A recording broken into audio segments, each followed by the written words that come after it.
Malugod na binalita ni Harvey Ke, convener ng Kaya Natin Movement, ang pagtaas uli ng trust rating ng Pangulo na isang magandang senyales sa administrasyon, hindi lamang sa ekonomiya kundi pati na rin sa politika ng bansa. Kasi nakikita natin na yung ating Pangulo mismo, ang leadership by example, nangunguna.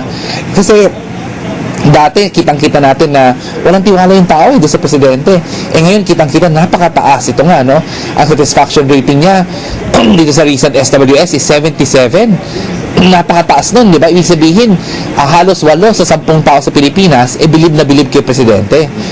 Dahil dito, naniniwala si Ke na magiging positibo ang resulta ng mga programa ng kasalukuyang administrasyon. Ilan sa mga ito ay ang pagsasabatas na ng Reproductive Health Bill na pilit na hinaharang ng Simbahang Katoliko. Kamakailan lamang sinabi ng Malacanang na malabo namanong dumaan pa sa special session sa Kongreso upang maisabatas ang bill ngayong 15th Congress. Bahala namano si Speaker Sonny Belmonte na pangunahan ang isinasagawang amendment sa panukala na prioridad ng administrasyon. Dahil sa tingin ko, reproductive health, education and sex education is very important. Kasi kung hindi, saan pa matututo ang kabataan tungkol sa reproductive health?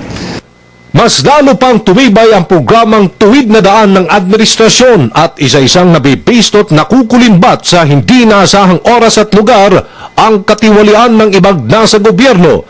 Tulad na lang sa kaso ng 2 pulis na nangotong sa anak pa mismo ni incoming NCRPO Chief Leonardo Espina sa kalye, na isang palatandaan na mas lalo pang lumakas ang kampanya ng pamahalaan laban sa katiwalian. Nakalungkot yan, Joe, dahil hanggang ngayon, hindi lang naman sa PNP. Hanggang ngayon, marami pa rin mga kalokohan nangyayari sa customs, di ba?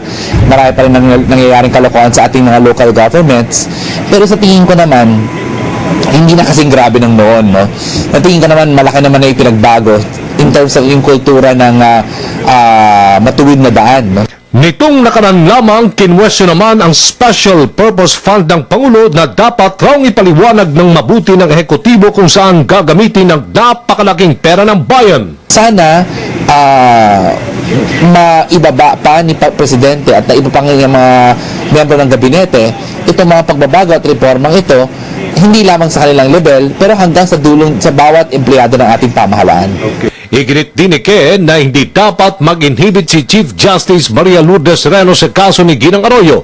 Ito kasi ang pakiusap ni Attorney Mike Arroyo. Ani Ke, malaki ang tiwala ng Pangulo kay Sereno, kaya hayaan na lamang tutukan muna ni Sereno ang kanyang trabaho sa Korte Suprema. So, dapat galangin natin kung ano yung desisyon ngayon ng bagong talagang Chief Justice.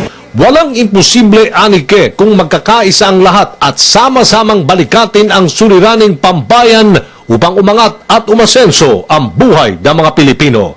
Para sa Telebisyon ng Bayan, Al Joven.